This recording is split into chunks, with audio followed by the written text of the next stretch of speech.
Olá, pessoal. Estamos de volta na disciplina Gestão Estratégica de Pessoas e hoje nós vamos falar sobre um tema muito importante, que é o processo de seleção. Vamos lá? Os objetivos de nossa aula de hoje é definir o conceito de seleção de pessoas e, depois de definido este conceito, irei apresentar a você as principais técnicas de seleção, tais como provas de conhecimento, testes psicológicos, técnicas vivenciais e algumas outras, ok? Então vamos lá. Bom, o que é seleção? Na videoaula anterior nós falamos sobre recrutamento. Recrutamento é o processo em que é feito a divulgação de uma vaga e aqueles candidatos que se interessam por aquela vaga encaminham até a empresa, faz com que chegue até a empresa o seu currículo. Uma vez que a empresa recebeu o seu currículo, vai iniciar o processo de seleção. Seleção, então, é o processo que vai, dentre os currículos encaminhados, verificar, utilizando as técnicas de seleção, aqueles candidatos que têm condições de concorrer à vaga, até chegar ao candidato ideal. Então, o processo de seleção, ele na verdade é um processo de escolha entre os candidatos recrutados, dos mais adequados aos cargos existentes na organização, visando garantir a eficiência e o desempenho do pessoal e a eficácia organizacional. Uma outra definição diz que seleção é a escolha dentre os candidatos recrutados dos mais adequados à organização por meio de instrumentos de análise, avaliação e comparação de dados. E por fim, escolhas dos candidatos com maior afinidade das suas expectativas e potencialidades, com as expectativas e necessidades previstas para a posição a ser preenchida. Resumidamente, seleção é escolher, então, entre os candidatos que enviaram currículo, aquele que realmente tem condições. Quando digo condições, tem conhecimento, tem competência, tem habilidade, tem atitude para assumir o cargo que está vago dentro da organização. Bom, o processo, como eu já havia dito anteriormente, o processo de seleção, ele inicia-se logo após finalizar, então, o processo de recrutamento, que é a entrega do currículo, então, e a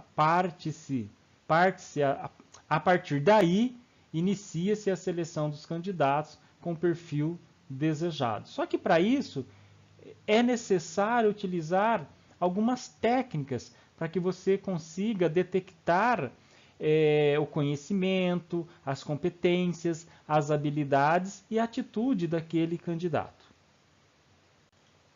Bom, quais são essas técnicas de seleção?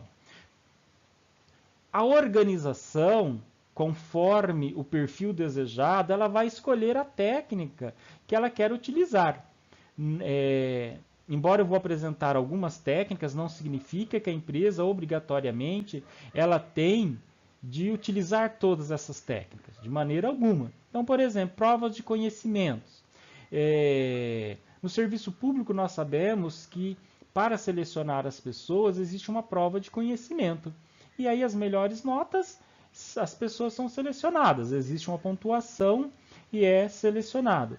Existem determinadas profissões também que é obrigatório testar o conhecimento da pessoa. Por exemplo, estou contratando um motorista. Então, a função dele é dirigir.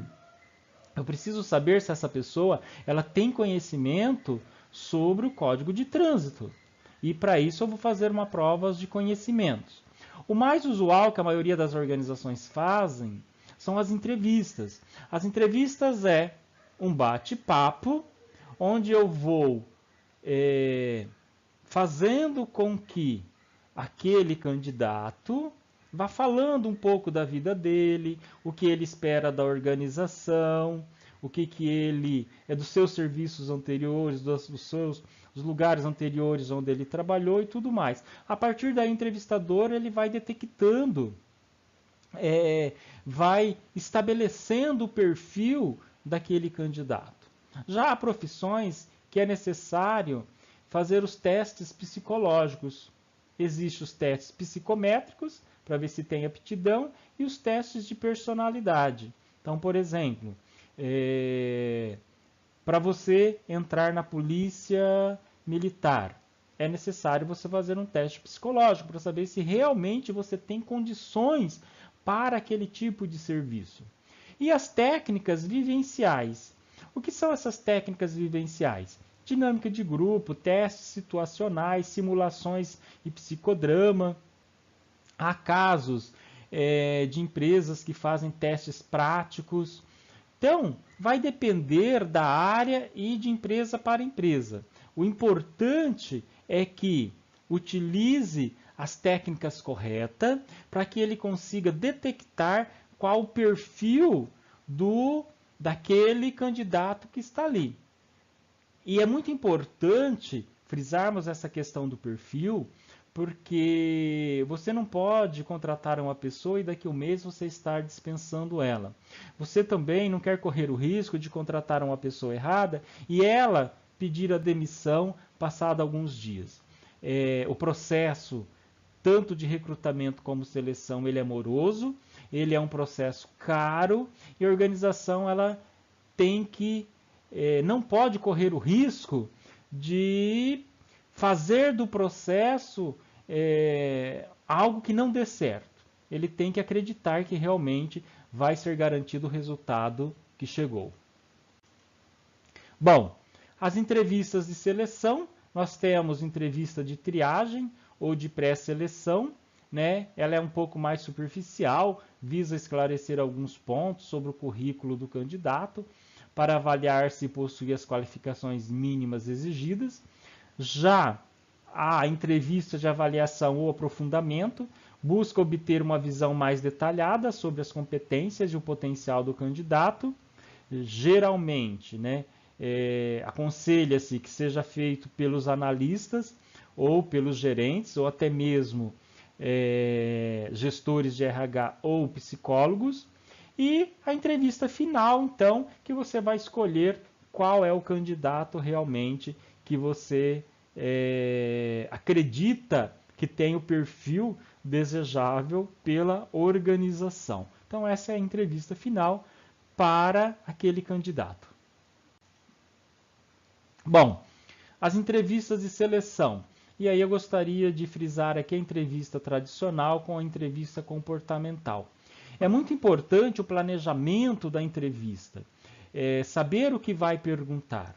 Então, por exemplo, a entrevista tradicional. Aqui nós vamos mostrar algumas perguntas. Quais são os seus objetivos para esse cargo? Que qualificações o tornaram capaz de ser bem-sucedido no cargo? Quais suas realizações mais importantes como estudante e como profissional? De que você mais ou menos gostou em suas experiências anteriores? Quais são os pontos fortes e fracos? Então, essas são algumas entrevistas tradicionais. Já na entrevista comportamental, exige um pouquinho mais do candidato. Então, descreva-me uma situação em que, fale-me de uma experiência profissional em que, fale-me de uma situação em que você foi capaz de construir um relacionamento de serviço com um cliente que era culturalmente diferente de você. Então você percebeu que existe uma diferença entre a entrevista tradicional com a entrevista comportamental, e é importante a utilização, talvez, dos dois modelos, para que você consiga desenhar o perfil desse candidato. Caso contrário, você vai finalizar e não vai concluir, não vai conseguir chegar, detectar se realmente aquele candidato ele tem condições de ser contratado ou não. Bom, avaliação da entrevista.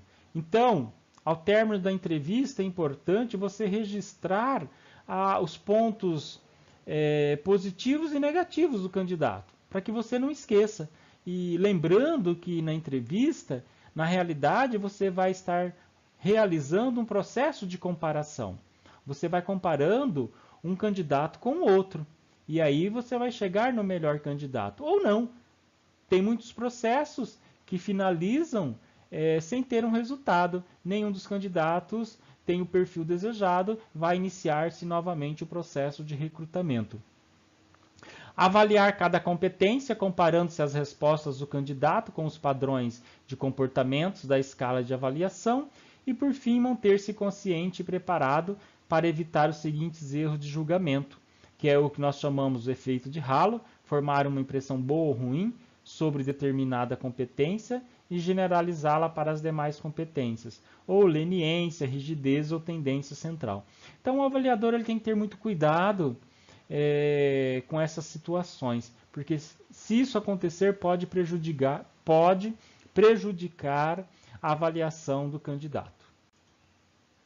Bom, o que pode ser feito então, quais as práticas usuais para melhorar as entrevistas? Formular as mesmas questões para todos os candidatos, oportunidades iguais, solicite exemplos específicos sobre o que é perguntado, registre as respostas no decorrer da entrevista, use escalas descritivas para avaliar as respostas, use os mesmos critérios para decidir entre candidatos, não compare candidatos até que se realizem todas as entrevistas, explore o histórico do candidato, abordando todos os temas, faça perguntas para procurar provas contrárias, espere o candidato completar sua resposta, não fale demais, respeite o silêncio do candidato, dê-lhe tempo para responder, retome a direção da entrevista, se o candidato fugir do tema central da pergunta, faça uma leitura da linguagem não verbal do candidato, explore colocações feitas pelo candidato no final da entrevista. Então, claro, essas são algumas dicas para melhorar a entrevista. Claro que cada entrevistador tem uma rotina diferente, mas fica aí algumas dicas, então, para você que, de repente, vai iniciar esse processo em selecionar aí pessoas na sua organização. A dinâmica de grupo, o que é a dinâmica de grupo, né? Elas são técnicas que criam situações para os candidatos interagirem e participarem ativamente, de forma a ser avaliado o seu comportamento social em situações pré-selecionadas. Então, nos exercícios em grupo, orientados para o alcance de objetivos específicos, habilidades e comportamentos como liderança, comunicação, assertividade, colaboração, entre outros, serão avaliados. Em geral, se usa um exercício de aquecimento do grupo, de apresentação dos participantes e um exercício de dinâmica específico para avaliar as competências desejadas. Antes da dinâmica principal, pode-se usar um exercício harmonizador para trabalhar a ansiedade dos candidatos. A escolha final, no caso aqui do candidato, será realizada pelo superior imediato. A dinâmica ela é muito importante para que nós possamos detectar comportamentos que não conseguiríamos detectar na entrevista com o candidato. Quando em grupo, a atitude das pessoas são diferentes. Então, serve para verificarmos se ele tem senso de liderança, se ele se comunica com as demais pessoas, se ele é uma pessoa assertiva. Para isso, então, nós utilizamos a dinâmica de grupo, que são as chamadas dinâmica. E, por fim, nós não podemos avaliar os resultados. Ou seja, nós temos que fazer uma avaliação dos resultados para detectarmos os pontos fortes e os pontos fracos do processo. Aquilo que não deu certo vai servir para que nós possamos mudar no próximo processo de seleção de pessoas. Então, é importantíssimo avaliar os resultados. Estamos finalizando e lembrando então que seleção é o processo de escolher o melhor candidato para ocupar uma determinada vaga. É realizado por intermédio de comparação e de decisão e escolha. Para chegar então ao candidato que atenda aos requisitos do cargo, são utilizadas várias técnicas, tais como dinâmicas, provas práticas, entrevistas e outras mais. Lembrando então, pessoal, que a seleção ela tem que ser realizada, o processo tem que ser executado por pessoas que realmente têm esta capacidade para, por intermédio de perguntas, detectar e desenhar qual é o perfil daquelas pessoas, daqueles candidatos que estão passando ali pelas diversas técnicas de seleção. Lembrando a importância desse processo, pois não podemos correr o risco de escolher um candidato errado para uma determinada vaga. Estamos ficando por aqui. Eu aguardo você até o nosso próximo vídeo. Um grande abraço.